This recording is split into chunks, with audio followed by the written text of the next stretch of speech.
मध्य प्रदेश में 2023 की चुनावी जंग कई मोर्चों पर लड़ी जा रही है। इसमें विकास और सुशासन को लेकर वोट मांगे ही जा रहे हैं, तो भावनात्मक मुद्दों की भी भरमार है। सत्तारूढ़ बीजेपी ने एक ऐसा ही दांव चल दिया है जो विपक्ष यानी कि कांग्रेस पर भी भारी पड़ सकता है। बीजेपी शिवराज और मोदी सरकार के काम पर वोट मांग ही रही है, हिंदुत्व की राह पर भी तेजी से आगे बढ़ रही है। 2023 में बीजेपी की राह आसान करेगा हिंदुत्व का एजेंडा। धर्म स्थलों का विकास करा रही शिवराज सरकार। महाकालेश्वर मंदिर को महाकाल लोक के रूप में मिला भव्य स्वरूप। ओरछा, दतिया, सलकनपुर, मैहर, चित्रकूट के विकास की योजना भी तैयार। महाकालेश्वर के बाद ओमकारेश्वर का विस्तार भी करा रही सरकार। राम वन गमन पथ के विकास में भी जुटी शिवराज सरकार। कैबिनेट में मिली श्री रामचंद्र पथ गमन न्यास को मंजूरी।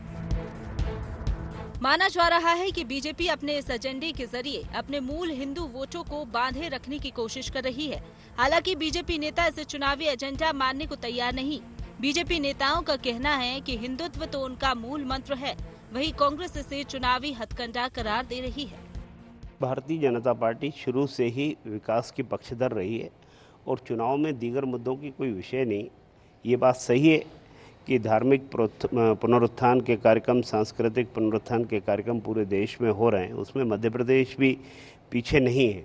लेकिन चुनाव यहाँ अगर होगा तो गरीब कल्याण के कार्यक्रमों पर होगा, चुनाव होगा तो मध्य प्रदेश में विकास के आधार पर होगा। विकास के नाम पर इन्होंने 15 साल में क्या किया है ये मध्य प्रदेश की जनता अच्छी तरह जानती है। रही बात महाकाल लोक की, तो अगर आप स्मरण करें कि कमलनाथ जी की 15 महीने की सरकार में उन्होंने 350 करोड़ रुपए सबसे पहले सरकार बनने के बाद 350 करोड़ रुपए दिए थे। और इसी तरह पूरे ओम सर्किट भी बनाया था, राम पथ गमन की भी बात उन्होंने करी थी। हमारी सरकार चली गई, भारतीय जनता पार्टी वापस आई, तो अब क्योंकि चुनाव नजदीक आ रहा है तो उस बात का लाभ लेने के लिए ये लोग कर रहे हैं। 2018 में मामूली सीटों के अंतर से हार के बाद सत्ता गंवाने वाली बीजेपी 2023 में कोई रिस्क नहीं लेना चाहती।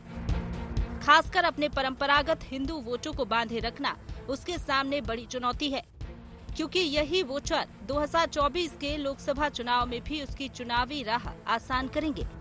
ऐसे में जैसे जैसे चुनाव नजदीक आते जा रहे हैं, वो भगवामय हो रही है। देखना ये है कि इसमें वो कितना कामयाब होती है। Bureau report, IND 24।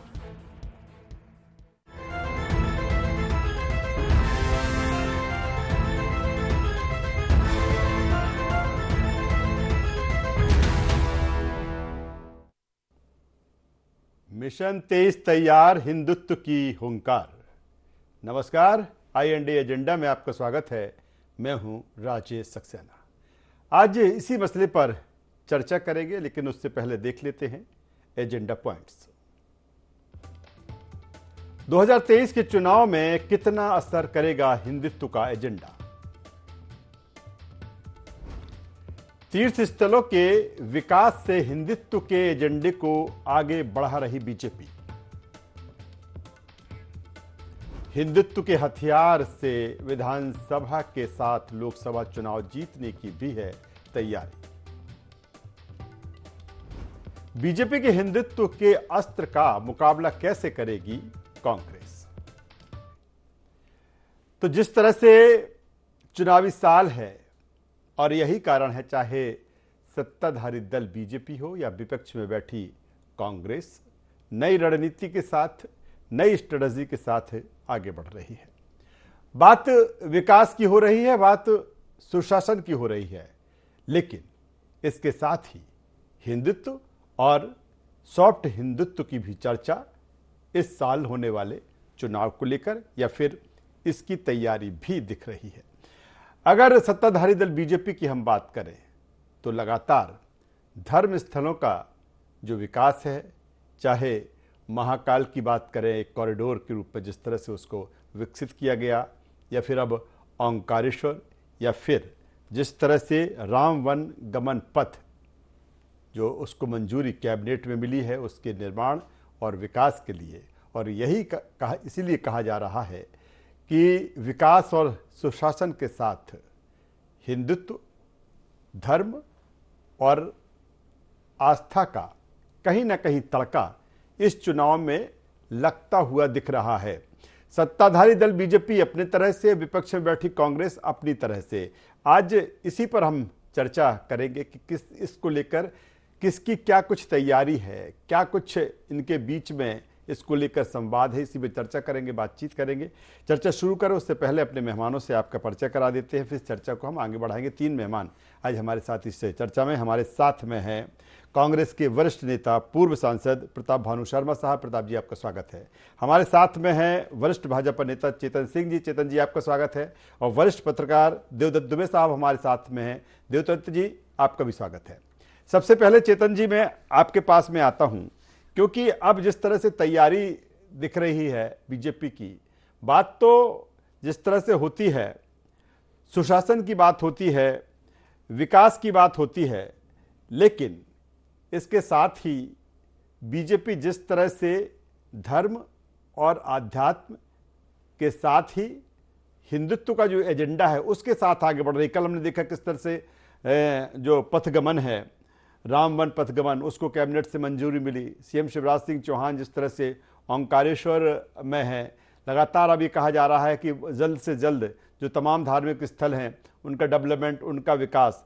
तो बीजेपी ये मान चुकी है कि विकास और सुशासन के साथ अगर इसका तड़का नहीं लगा तो 23 की राह जो है वो आसान नहीं है। देखिए राजेश जी, हम विकास, सुशासन, सबका साथ सबका विकास, स्वर्णिम मध्य प्रदेश, इतने तक ही हम सीमित नहीं हैं। और ये हमारी सरकार का एजेंडा है। और सरकार का एजेंडा किसके सहारे पर चलेगा? जो लोग सरकार में है। सरकार में कौन है? भारतीय जनता पार्टी है। भारतीय जनता पार्टी जिस विचारधारा का प्रतिनिधित्व करती है, तो उसके प्रतिनिधित्व में संस्कार, संस्कृति, हमारी सांस्कृतिक विरासत, हमारा इतिहास, हमारे देवस्थान, इन सबको भी सुरक्षित रखना, ये भी हमारा नैतिक कर्तव्य है। सरकार में आकर के हम हमारे एजेंडे को भूल जाए तो संभव नहीं है। जहां तक रही हम हिंदुत्व और हिंदुत्व की विचारधारा को आगे बढ़ाने का प्लेटफॉर्म तैयार करना, हिंदुत्व तो हमारी रगों में है। अगर भारतीय जनता पार्टी को आप हिंदुत्व से अलग कर दो तो भारतीय जनता पार्टी का वजूद कहाँ बचता है? हम राम से शुरू है और राम पर जाकर के खत्म है। अभी हम दतिया को भी, उसको भी कल्याण करने वाले हैं। जिस तरह से हमने महाकाल के महालोक का निर्माण किया है, इसी तरह से हम ओरछा राम राजा सरकार का जो आसपास का स्थल है उसको भी डेवलप करने वाले हैं। माँ दतिया पीताम्बरा पीठ की माँ की जिस पे कृपा होगी वो हाथ अच्छे काम करेगा। इस मध्य प्रदेश की राजधानी, इस भोपाल शहर में ही दिग्विजय सिंह जी ने 3 बार भूमि पूजन किया था हज हाउस का, लेकिन देखिए वो हज हाउस की एक ईंट नहीं लगा पाए। और हमारे माननीय मुख्यमंत्री शिवराज सिंह चौहान जी ने जब हज हाउस का निर्माण की आधारशिला रखी तो बन करके तैयार हो गया। नीति, नियत, नेता, ये इन तीनों के बारे में एक बार सबको विचार करना चाहिए। जब तक ये तीनों में स्पष्टता नहीं है तब तक आप कुछ नहीं करते। अब रही बात रामपथ गमन की, 2003 में जब उमा बहन हमारी चीफ मिनिस्टर के रूप में आई थी, ये तब से उन्होंने संकल्प लिया था कि मध्य प्रदेश में जो रामपथ का जो गमन है उसको हमको डेवलप करना है। कोई भी प्रक्रिया प्रोसेस के तहत होती है और ये बात हमको स्वीकार करते हैं कि बीच में थोड़ा सा 16 महीने का जो डिस्टरबेंस हुआ था, नहीं तो ये रामपथ गमन लगभग बन करके तैयार हो जाता। लेकिन जो लोग हमारे बारे में कहते थे कि हमारा कोई एजेंडा नहीं है, पहले तो राज जी हमारे बारे में ये कहते थे कि इनको सरकार चलाने नहीं आता, अब ये बातें बंद हो गई। गरीब का जन कल्याण सरकार कैसे कर सकती है, ये हमने लोगों को सिखाया। बेटियों का कल्याण कैसे हो सकता है, ये हमने लोगों को बताया। आदिवासी वनांचल बंधुओं के अधिकारों का संरक्षण करके उनको कैसे हम आगे बढ़ा सकते हैं, ये हमारी सरकार ने करके दिखाया। एक सरकार जन कल्याण के पथ पर चलते हुए कैसे लोगों का जीवन का मार्ग बदल सकती है, ये अगर किसी ने सिखाया है तो निश्चित रूप से भारतीय जनता पार्टी के यशस्वी मुख्यमंत्री आदरणीय शिवराज सिंह चौहान जी ने सिखाया। और ये उन्होंने सीखा कहां से? ये पंडित दीनदयाल उपाध्याय जी के एकात्म मानववाद के दर्शन, साक्षात दर्शन को अगर हम कहें तो माननीय मुख्यमंत्री शिवराज सिंह चौहान जी उस पर चलते हुए इस मध्य प्रदेश में जन कल्याण के कार्य निरंतर कर रहे हैं। लोगों ने पहले हमारा मजक उड़ाया कि लाडली लक्ष्मी योजना क्या आ गई, फिर 4 धाम तीर्थ योजना क्या आ गई, फिर लोगों ने कहा अरे मुख्यमंत्री कन्यादान योजना कहां से आ गई। अब जगह जगह का जब राज्य निर्माण कर रहे हैं, मुझे लगता है लोगों को मान लेना चाहिए कि जो हम कहते हैं वो हम करते हैं। चलिए, जो हम कहते हैं वो करते हैं। प्रताप भानु शर्मा साहब हमारे साथ में हैं।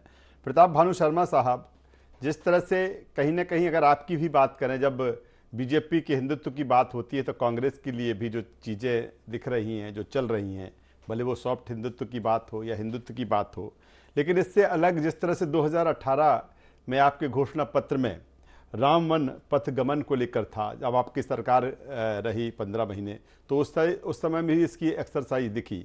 लेकिन जिस तरह से अब ये जो मुद्दा था वो आपसे कांग्रेस से बीजेपी ने ले लिया है, अब वो कैबिनेट से उसको मंजूरी मिल रही है, या फिर जिस तरह से हम बात करें ओंकारेश्वर की बात करें, महाकाल की बात, आप भी कहते हैं कि हमने 350 करोड़ रुपए जब हमारी सरकार आई थी तो महाकाल के डेवलपमेंट के लिए हमने दिया था। जिस तरह से बीजेपी हिंदुत्व के अस्त्र का इस्तेमाल कर रही है, माना जाए कि ये जो चीजें हैं वो कांग्रेस के हाथ से निकल रही हैं, कैसे मुकाबला करेंगे आप इन चीजों का? देखिए साहब, चाहे वो हिंदुत्व की बात हो चाहे हिंदू धर्म की बात हो, कांग्रेस के नेतृत्व में और कांग्रेस की कार्यशैली में दिखावा बिल्कुल नहीं है। हम श्रद्धा भाव से उसको कहते हैं और जो कहते हैं वो करते हैं जी। ये तो इन्हें सब जितने भी हिंदू धर्म के एजेंडा है, चाहे राम पथ गमन की बात हो, चाहे वो महाकाल लोक के निर्माण की बात हो, चाहे ओंकारेश्वर में, आज चुनावी वर्ष में बड़े जोर जोर से इवेंट के रूप में इसे प्रस्तुतिकरण कर रहे हैं। जबकि कमलनाथ जी, भले ही 15 महीने के लिए सरकार हमारी चली, विश्वास तो जनता का 5 वर्ष के लिए मिला था, और भाजपा के भ्रष्ट आचरण से वो सरकार गिर गई। पर 350 करोड़ रुपया महाकाल के नव निर्माण के लिए, भव्य से भव्य महाकाल लोग बने, इस काम के लिए कमलनाथ जी सरकार ने ही मंजूर किया था। रामपथ गमन का प्रोजेक्ट 22 करोड़ रुपया हमारे ही सरकार ने, हमारे ही एजेंडे में, यदि हमने मैनिफेस्टो में रखा था, वचन पत्र में रखा था, तो उसको पूरा भी किया। और जो ओंकारेश्वर की बात है, ये आदि गुरु शंकराचार्य जी की मूर्ति स्थापित करने की बात 18 साल से कर रहे हैं। राम वन गमन बनाने की बात 18 साल से कर रहे हैं। मेरा सवाल है कि अभी तक 18 साल में क्यों नहीं बना पाए? आदि गुरु शंकराचार्य जी की मूर्ति क्यों स्थापित नहीं कर पाए? हमें 15 महीने का टाइम मिला और हमने ये पूरे मध्य प्रदेश के धार्मिक महत्व के स्थानों को पूरे राष्ट्रीय स्तर पर ख्याति प्राप्त करने के लिए अच्छे से अच्छे आर्किटेक्ट को एंगेज करके, उनको बुलाकर, उनसे प्रोजेक्ट रिपोर्ट बनाकर बजट में शामिल करके उनको अनुमोदन दे दिया है। और अब ये कहते हैं महाकाल लोक बनाया। कितना इनकी कथनी और करनी में फर्क है। प्रोजेक्ट हमने बनाया, महाकाल लोक की परिकल्पना कांग्रेस की और कमलनाथ जी की रही। अब ये पूरा श्रेय लेना चाहते हैं, प्रधानमंत्री जी से उद्घाटन करवा दिया। और अब जब इनके 18 वर्ष में इनके काम गिनाने के लिए कुछ नहीं है, महंगाई पे कुछ नहीं कर पाए, बेरोजगारी मुंह बाय खड़ी हुई है, किसानों को सही मूल्य नहीं दिला पाए, किसानों की आमदनी दुगनी नहीं कर पाए, 15-15 लाख रुपया लोगों के अकाउंट में नहीं पहुंचा पाए, हर साल 2 करोड़ लोगों को रोजगार देंगे, वो कहां है, वो भी उसका जवाब भी हम लोग इनसे लेंगे। जब भाजपा जब राज करेगी सारे कर्जे माफ करेगी, हमारा नारा नहीं था, भाजपा का ही नारा था। आज हमें पूछने का हक है कि इन 18 सालों में क्या किया। कर्जा माफ करने की योजना यदि कमलनाथ जी ने बनाई तो आपने उससे भी किसानों के से छीन ली, बंद कर दी, और आज 36 लाख किसान ओवरड्यू हो गए आपके कुशासन में, आपके गलत निर्णय से। आप कब तक अपने इन गलत निर्णयों को, शासन के कुशासन को, शासन की फेल्योर को, शासन के ओवरड्राफ्ट को आप धर्म की ओट में कब तक छिपाओगे? चलिए, ये बातें अब भाजपा के एक एक करके जनता जानने लगी है। मैं प्रताप साहब, मैं दोबारा आपके पास में सब बातों से काम नहीं चलेगा, इनकी कथनी और करनी में फर्क है। ये कहते हैं नीति, नेता और नियत, और मैं कहता हूँ चाल चरित्र और चेहरा ही बदल गया, तो अब नीति, नेता, नियत कहाँ बची इनकी? जी, चाल भी बदल गई, चरित्र भी बदल गया। चलिए, जब मैं आऊंगा चेतन जी के पास में आऊंगा तो इससे जवाब मांगूंगा जो सवाल आप कह रहे हैं। और देवदत्त दुबे साहब के पास में आता हूं। देवदत्त दुबे साहब, किस तरह से देखते हैं ये मुकाबला? क्योंकि जो हिंदुत्व की चर्चा है, अब जैसे जैसे चुनाव नजदीक आता जा रहा है, उसकी चर्चा या उसकी जो चीजें हैं वो तेजी से दिख रही हैं। और अब क्योंकि अगर कांग्रेस की बात करें तो हमने देखा कांग्रेस में भी किस तरह से जय श्री राम, जय सीताराम, तमाम सारी चीजें दिख रही हैं। पीसीसी चीफ कमलनाथ को ये कहना पड़ रहा है कि हाँ मैं हिंदू हूँ, ये तमाम सारी चीजें हैं। और फिर जिस तरह से बीजेपी, चाहे वो महाकाल लोक के बाद ओंकारेश्वर की बात करें, राम वन पथगमन की बात करें, किस रूप में देखते हैं इस मुकाबला को कि लगातार चीजें अब और आगे से तेजी से बढ़ रही हैं? देखिए, राजनीति में यही होता है कि जिसको जिस मुद्दे पे सफलता मिलती जाती है वो उसी पे आगे बढ़ता है और चुनाव के समय उसी को धार देता है। अब तो जो चुनाव है पूरा ऐसा धारदार बयानों के साथ शुरू हो गया है कि आप देखते जाइए कि 23 के 6 महीने जो बचे हैं अभी चुनाव को, उसमें और भी ज्यादा इसमें रंग गाढ़ा किया जाएगा। क्योंकि पहले बहुत सारे नारे चले जाति और धर्म, लेकिन ऐसे मुद्दे हैं जिनमें थोक में वोट की व्यवस्था होती है। अब तो दलों को कोई संकोच नहीं रहा, वो टिकट वितरण के समय जाति आंकड़े विधानसभा के एकत्रित करते हैं कि कितने किस जाति के आंकड़े उसके आधार पर टिकट देते हैं। तो जाति और जो धर्म का ध्रुवीकरण है वो अब आम बात हो गया है, क्योंकि इसमें बहुत कम समय में और थोक में वोट की व्यवस्था हो जाती है। लेकिन कुछ पार्टी के वो भी होते हैं कि हम इस लाइन पे आगे बढ़ेंगे। तो शुरू से ही भाजपा जो शून्य से शिखर पे पहुंची, तो उसके पीछे उसका हिंदुत्व का ही नारा रहा हमेशा। वही राम मंदिर आंदोलन हो चाहे अभी देखो आप कर्नाटक में जिस तरह से बजरंग दल को उन्होंने बजरंग बली से सीधा जोड़ दिया है। तो अब चुनाव आसान नहीं है किसी के लिए। कोई एक जाति और एक धर्म के नाम पर चुनाव जीत नहीं सकता। सबको सबका साथ लेना पड़ेगा, सबके साथ मिलकर चलना पड़ेगा। क्योंकि जो नई पीढ़ी है वो नारों में इन सब में कम विश्वास करती है। वो देखती है कि कौन समरसता के रास्ते पे चल रहा है और प्रत्याशी भी कैसा है किसका, क्योंकि प्रत्याशी भी बहुत मायने रखता है। आज कितने भी लहर हो, उस लहर में भी भाजपा के हारते हैं और कांग्रेस के खिलाफ कितना कांग्रेस के भी हारते हैं। व्यक्ति यदि आपने प्रत्याशी सही चुन लिया तो फिर इन मुद्दों को वो अपनी तरफ मोड़ लेता है। तो बहुत सारे जो फैक्टर हैं उसमें एक ये भी फैक्टर है कि हम किस धर्म की लाइन पे किस लाइन को आगे बढ़ाते। तो जो जहां जिसका वोट होता है, मैंने तो ये जातियों के सम्मेलन में देखा। लेकिन किस विधानसभा में दुबे साहब, हमने देखा कि जिस तरह से आपने एक लंबा आपका अनुभव पत्रकारिता का रहा है, तमाम सारे चुनाव आपने एमपी में देखे हैं। अमूमन जब विधानसभा के चुनाव हुआ करते थे तो जो कहते थे स्थानीय मुद्दे हैं या फिर जो विकास और सुशासन की बात होती है, ये जो मुद्दे मुझे लगता है कि जब केंद्र की राजनीति में जिस तरह से इसकी शुरुआत हुई, लेकिन अब वो मुद्दे जो हैं वो अब इस तरह के विधानसभा के चुनाव में हावी होते दिख रहे हैं। तो विकास और सुशासन की बात पीछे हो जाएगी, अब यही मुद्दे तैरते नजर आएंगे। वो तो हो ही गया। मैंने जैसे पहले कहा कि थोक में वोट किसमें मिल रही। मैं बताऊं, आपको बड़ा आश्चर्य लगेगा। राजेश जी, प्रताप भानु जी बहुत अनुभवी, कई चुनाव देखे हैं, चेतन जी भी सक्रिय रहते हैं, कि विकास कोई मुद्दा नहीं बचा चुनाव में। विकास केवल इसलिए है कि विरोधी पार्टी आपके खिलाफ ये आरोप न लगाए कि आपने कुछ नहीं कराया। बस उस विरोधी के तीखे भाषणों को रोकने के लिए विकास है। विकास मुद्दा नहीं है। बहुत सोशल मीडिया ने बहुत मुद्दों की धारा बदल दी है और कितने चुनाव हमने आपने देखे, प्याज के मुद्दे पे सरकारें बन गई, बिगड़ गई और बहुत छोटी छोटी बातों पे चुनाव के जो वोट पड़ने लगे हैं। तो मुझे लगता है विकास केवल इसलिए हम बात देवदत्त दुबे साहब कह रहे हैं। चेतन जी के पास में आता हूं। चेतन जी, विकास और सुशासन की जो बात अब पीछे हो गई है, जिस तरह से देवदत्त जी भी कह रहे हैं, और अब इस तरह की जो चीजें हैं जो तैरती हुई नजर आ रही हैं, जो दिख रही हैं, यही सच मान लिया जाए?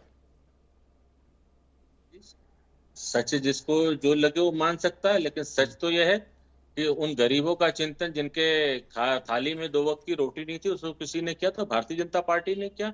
जिनको अपने आश्रय नहीं था, जिनके अपने छत नहीं थी, उनको मकान बना करके देने का काम किया तो भारतीय जनता पार्टी ने किया। ये विकास के वो मुद्दे हैं जो आम आदमी की जरूरत के हैं। स्वच्छता अभियान को लेकर के जिस प्रकार से शौचालय और सफाई का जो मुद्दा था, ये भारतीय जनता पार्टी ने आगे बढ़ करके उसको पूरा करने का काम किया। कोरोना की विपरीत परिस्थितियों में सारा विश्व जब त्राहियाम से गुजर रहा था, 85 करोड़ लोगों का राशन उपलब्ध कराने का काम हमारी सरकार ने किया।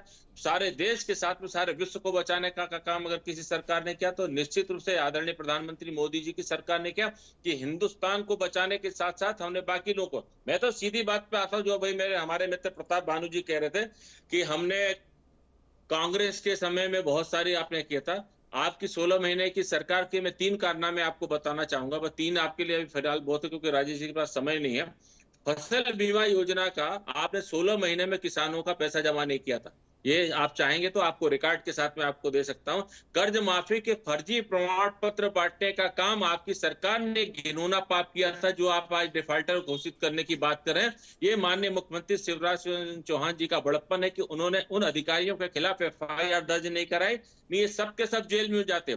किसानों की बिजली की सब्सिडी का पैसा आपने 22,000 करोड़ रुपया जमा नहीं किया, जो हमारी सरकार में आने के बाद हमने किया। अभी आप बात कर रहे थे कि राम मंदिर फलाना ढिमका, मेरे हाथ में जजमेंट की कॉपी रखी 30 सितंबर 2010 को। राजेश जी मैं आपसे इसलिए कोट कर रहा हूं, इसको आप पूछिएगा मैं जो कह रहा हूं ये सच है कि नहीं। 30 सितंबर 2010 इलाहाबाद हाई कोर्ट ने जो फैसला राम मंदिर के पक्ष में दिया, तो इसको सुप्रीम कोर्ट में ले जाने का काम किसने किया? इस फैसले को चुनौती देने का आधार किसने तय किया? और वो लोग राम की बात करते हैं जो एफिडेविट देते हैं कि प्रभु श्री राम इस भारत की पावन भूमि पर आए हैं कि नहीं, इस बात का कोई सबूत नहीं है। अरे आप भगवान राम और कृष्ण का सबूत मांग रहे हैं, आप बजरंग बली पर बैन लगाने की बात करो और आप कह रहे हो इस तरह की। कितना वोट बैंक की राजनीति करोगे? और मैं जवाबदारी के साथ कहना चाहता हूं कि अब आपकी इन बातों पर जिस वर्ग के वोट की आप चिंता कर रहे हो वो भी नहीं आने वाला। और आपने देखा होगा उत्तर प्रदेश में क्यों? क्योंकि आज का जो हमारा मुस्लिम मतदाता है वो समझ गया है कि कांग्रेस केवल वोट बैंक की राजनीति करती है और भारतीय जनता पार्टी जो कहती है वो करती है, वो करने का काम करती शर्मा है। साहब जितने भी हम राय जी थोड़ा तो सुन जी लीजिए। जी जी हमारी सरकार ने जो सब्सिडी दिए, जो अल्पसंख्यक बंधुओं के हाथों में योजनाएं दिए, जो हमारे सरकार की योजनाएं चाहे प्रदेश की हो चाहे देश की, किसी के साथ कोई भेदभाव नहीं। देश के 80% लोगों को आयुष्मान योजना का लाभ हमने दिया है तो दिया है, कोई भेदभाव नहीं। मैं राजधानी में बैठ करके कहता हूं, मैं कांग्रेस के नेताओं को चुनौती देना चाहता हूं। अगर हमने मकान बांटने में, शौचालय बनाने में, या सरकार की किसी योजना में, निकाय योजना में, चार धाम की तीर्थ योजना में अगर हमने कहीं भी हमारी सरकार ने पक्षपात किया है, चलिए प्रताप भानु शर्मा साहब जवाब दे दीजिए। तमाम काम किए हैं, कैसे मुकाबला करेंगे? अब इनकी झूठ का हम क्या जवाब दें? अब कहते हैं इन्होंने 80 करोड़ लोगों को अनाज दे दिया। अरे वो तो फूड सिक्योरिटी बिल कांग्रेस सरकार मनमोहन सिंह के टाइम पर हमने लाके दिया, अनिवार्यता थी। जो भारत सरकार केंद्र में है वो वचनबद्ध है देने के लिए, फूड सिक्योरिटी बिल में दिया। आप कह रहे हैं हमने रहने के लिए आशियाना दे दिया। इंदिरा आवास योजना, इंदिरा जी जब जिंदा थी 1980 में, उस समय इंदिरा आवास योजना पूरे देश में लागू हो गई थी। आपने उसका नाम बदल के प्रधानमंत्री आवास योजना कर दिया। नाम बदलने से काम बदल जाएगा क्या? काम का श्रेय आपको मिल जाएगा क्या? नाम बदल के फर्जी चीजों पे आप श्रेय लेना चाहते हो। मैं देवदत्त जी की बात से 100% राजेश जी सहमत हूं। इनके पास कोई मुद्दे नहीं है, विकास के नाम पर ये लड़ नहीं सकते, जनता को मुंह दिखा नहीं सकते। अब भगवान राम के नाम पर धार्मिक उन्माद पैदा करके धर्म के नाम पर वोट मांग के ये अपनी नैया पार लगाना चाहते हैं। अब जनता समझ गई है कि ना तो इन्हें किसान के लिए कुछ किया, नौजवान के लिए कुछ नहीं किया, गरीबों के लिए कुछ नहीं है। झूठ परोसने के अलावा, झूठ बोलने के अलावा और झूठे आरोप कांग्रेस पे लगाने के अलावा चेतन जी ने जो बातें कही हैं उनका मैंने जवाब दे दिया। अब सर एक सवाल और कर लेता हूं, क्योंकि जो आज का एजेंडा में एक सवाल कर लेता हूं कांग्रेस के पॉइंट ऑफ व्यू से। क्या हिंदुत्व के एजेंडे पर जो एक क्लियर स्टैंड नहीं है कांग्रेस का? क्योंकि कभी चाहे हिंदुत्व का हो चाहे सेकुलरिज्म का हो, उस पर स्टैंड क्लियर नहीं है। यही कारण है कि इस तरह की चीजें हैं कांग्रेस के लिए? नहीं, ऐसा बिल्कुल नहीं है। हिंदुत्व और हिंदू धर्म ना तो भाजपा का है ना कांग्रेस का है, ये पूरे भारतवर्ष के हिंदू समाज का है। और मुझे गर्व है कि मैं हिंदू हूं और सनातन धर्म मेरा जन्म सिद्ध अधिकार है। उसे कोई सॉफ्ट हिंदुत्व भी नहीं कह सकता, कोई चलिए वक्त की कमी है, मैं सीधे देवदत्त दुबे साहब के पास में आता हूं। देवदत्त दुबे साहब जिसका जिक्र आज हम कर रहे हैं, और मैंने पहले भी कहा था कि इस तरह की जो चीजें मुद्दे हुआ करते थे वो राष्ट्रीय स्तर पर दिखते थे। क्या यहां से 23 और 24 के लिए ये ट्रैक तैयार किया जा रहा है? क्योंकि एक साल उसमें भी है। देखिए वो तो शुरू हो चुका है, ट्रैक तैयार नहीं, कर्नाटक में हो चुका है। जिस तरह से बजरंग बली, बजरंग दल का मुद्दा और कर्नाटक से ज्यादा प्रतिक्रिया मध्य प्रदेश में, राजस्थान, छत्तीसगढ़ में हो रही है। ट्रैक तैयार है और इसी कारण कांग्रेस भी उसी ट्रैक पे है। आप देखो कि वो कोई हिंदुत्व से अलग नहीं जा रहे हैं। तो वो तो बड़ा गजब का चुनाव होने वाला है, अभूतपूर्व चुनाव होना है 2023 में और फिर 24 में ये सेमीफाइनल है। तो आप देखते जाइए कि कोई कहीं पीछे नहीं रहेगा, ना प्रत्याशी में, ना मुद्दों में और ना धार देने में, बयानों में। क्योंकि ये तो करो या मरो की लड़ाई है 2023 और इसी से जुड़ा है 2024। तो हम और आपके लिए बड़ा समीक्षा का विषय रहेगा कि किस तरह से बुनियादी मुद्दे इन चुनाव में पीछे छूट जाएंगे। महंगाई, बेरोजगारी, लॉ एंड ऑर्डर, ये सब मुद्दों की चर्चा नहीं होने वाली है।